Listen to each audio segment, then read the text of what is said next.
So hello guys, welcome to back to my YouTube channel. तो guys कैसे हैं आप लोग? उम्मीद करते हैं आप लोग ठीक ही होंगे। एंड गाइस इस वीडियो में हम लोग बात करने वाले हैं एक ऐसी कहानी की जो कि एक बंदा जो है अपनी पत्नी का शादी उसके बॉयफ्रेंड के साथ कर देते हैं। एंड ये वीडियो काफ़ी ज़्यादा वायरल हुआ। अब इस शादी करके लेके आए थे और आज उसी का हाथ दूसरे के हाथ में दे रहे हैं आप। हम हाथ नहीं दे रहे हैं, उसके हाथ में दिए नहीं होते, लेकिन ये हरमपना कर दी, इसीलिए उसके साथ गई, इसीलिए हम उसको साथ छोड़ दे रहे हैं। वो जाए जिसके साथ भग के गई है उसी के साथ वो शादी करना चाहती है। बच्चे का भविष्य क्या है? बच्चे का भविष्य हम बनाएंगे उसका। एंड गाइस अब बात कर लेते हैं नेक्स्ट अपडेट की ओर, जो कि है मुस्कान और सौरभ केस में। जैसे कि उनको वकील नहीं मिल रहा था तो एक वकील भी मिल चुका है। एंड मुस्कान के केस को ये लड़ेंगे अब से। एंड इस वकील ने क्या बोला मुस्कान के बारे में, लिए मैं उनसे पैसे नहीं लूंगा, ऐसी बात क्यों आई, क्या उसके पीछे की वजह है, यही खास बातचीत करने के लिए हमारे साथ मोहम्मद इकबाल साहब हैं। सर, आपसे जानना चाहूंगा कि आप देख रहे हैं कि छाया हुआ है, इस समय सुर्खियों में है साहिल और मुस्कान केस, और जिस तरीके से वो कह रहे हैं कि भाई हमें एक वकील की जरूरत है, आपकी तरफ से कहा गया है कि मैं फ्री लड़ लूंगा उनका केस? नहीं, मैं फ्री लड़ूंगा केस। मैं देहात से ताल्लुक़ रखता हूं और मैं गरीबी से निकल के आया हूं। इस समय उनके पास पैसे नहीं है, कुछ भी नहीं है। मेरे बारे में गांव में भी, मेरे यहाँ भी ये फेमस है कि मैं गरीबों के केस फ्री लड़ता हूं।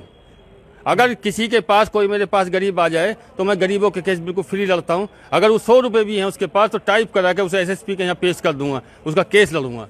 ये मेरा धर्म है, इसलिए मैं अपने धर्म पर कामिल हूँ। मतलब आपको लगता है कि मुश्किल में फंसे लोगों की मदद के लिए आगे आना चाहिए? बिल्कुल, मदद के लिए आगे आना चाहिए। और ये जो पेशा है वकालत का, जब से ये वकालत का पेशा आया है, ये पैसे के लिए नहीं है।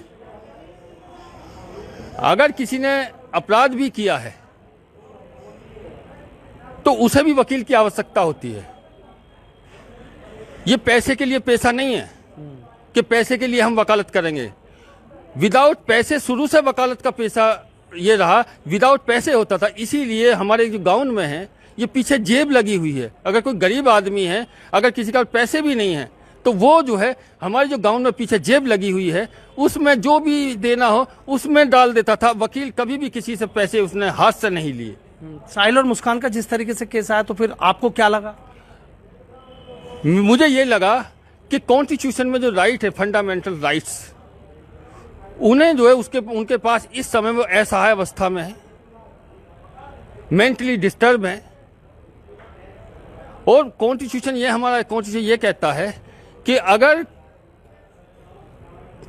कोई न्याय के लिए वकील करना चाहता है तो उसे वकील मिलना चाहिए, और अगर वकील नहीं मिलेगा तो उसे न्याय नहीं मिलेगा। वो अपनी बात अदालत में नहीं कह पाएगा। वो अपने वकील को ही सारी सच्चाई बता सकता है कि उसने किन परिस्थितियों में क्या किया। अगर वो वकील उसकी बात को अदालत में नहीं रखेगा या उनसे बात नहीं करेगा तो उसके साथ नाइंसाफी होगी। फिर क्या सोचा आपने? मैंने ये सोचा, अगर उनके पास पैसे नहीं है, अगर वो जेल से, जेलर के माध्यम से मुझे फोन।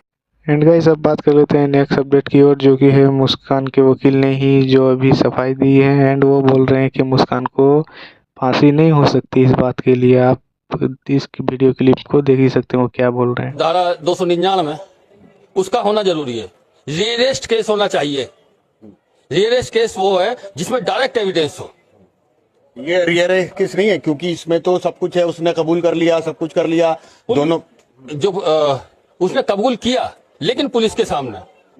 एविडेंस एक्ट की धारा 25 ये कहती है जो पुलिस का जो स्टेटमेंट है वो अदालत में साक्ष्य में ग्राह्य नहीं है, इसलिए वो साक्ष्य उसका पढ़ा ही नहीं जाएगा जो उसने कबूल किया है। जब उसका पढ़ा ही नहीं जाने का तो पुलिस को और कड़ियों से साबित करना है कि इन्होंने ये हत्या की है, उनका तो पढ़ा ही नहीं जाएगा। दोनों।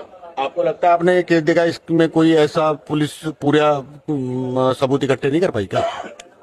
इसमें पुलिस डायरेक्ट एविडेंस नहीं है, परिस्थितिजन्य साक्ष्य है। सिर्फ पुलिस कड़ी से कड़ी जोड़ने की कोशिश कर रही है, वो है। उसको वकील नहीं मिल रहा, आपने पेशकश की है कि आप उसका केस लड़ेंगे वो भी फ्री में, क्यों और वजह क्या है? वजह यह है कि भारतीय संविधान में ये प्रोविजन है कि हर आदमी को कानून में।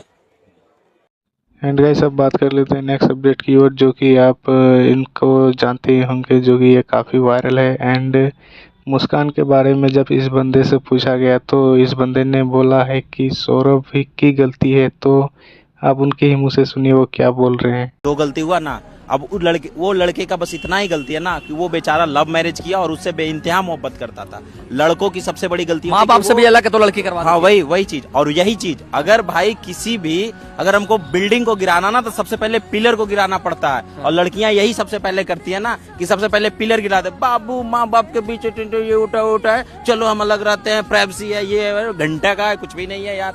बेवकूफ वाला बात है यार। अगर कोई भी लड़का मेरी वीडियोज को देख रहा है, अगर गलत लग रहा है बोलना भाई। अगर तुम लव मैरिज शादी की हो ना, हमेशा माँ बाप के पास रहो या फिर अपनी वाइफ को माँ बाप के पास ही छोड़कर जाओ। जॉब में हो, कुछ भी हो, कभी भी लड़की को अकेले फ्रीडम मत दो जब तक कि आपका एकदम बढ़िया से बॉन्डिंग ना बन जाए, ठीक है।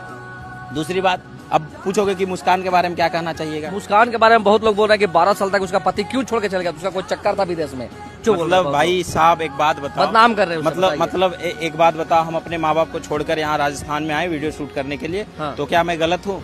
नहीं, गलत नहीं है। पैसे कमाने का सोच गलत है? नहीं ना, अपने बाल बच्चों अपने परिवार के लिए। एंड गाइस सब बात कर लेते हैं नेक्स्ट अपडेट की ओर, जो कि है रजत दलाल के बारे में। एंड रजत दलाल अभी हाल ही में किसी को किसी शो में मारते हुए दिख रहे हैं। आप इस वीडियो क्लिप में देख ही सकते हैं।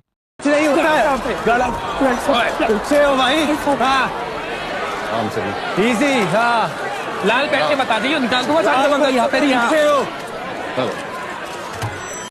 एंड गाइस अब बात कर लेते हैं नेक्स्ट अपडेट की ओर, जो कि है सलमान खान के बारे में। तो सलमान खान का अभी हाल ही में एक मूवी रिलीज हुआ है एंड उस पर एक दिन में ही 60 करोड़ की कमाई कर ली है। एंड किसी भी लोगों को ये मूवी पसंद नहीं आ रही है। एंड जब लोगों का इंटरव्यू लिया जा रहा है तो उसका क्या रिएक्शन होता है आप इस वीडियो क्लिप में देख ही सकते हैं। अरे क्या मूवी है, क्या बना है, सलमान खान ने ऐसी मूवी बना दी,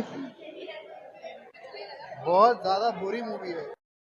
एंड गाइस अब बात कर लेते हैं नेक्स्ट अपडेट की ओर, जो कि है तारा भाई जोगिंदर एंड जो है नीरज को वो रोस्ट करते हुए क्या बोले हैं आप जैसे कि इस वीडियो क्लिप में देख ही सकते हैं। एंड नीरज ने सबको चैलेंज किया हुआ है बॉक्सिंग के लिए, तो उसी पर तारा भाई जोगिंदर क्या बोले आप इस वीडियो क्लिप को।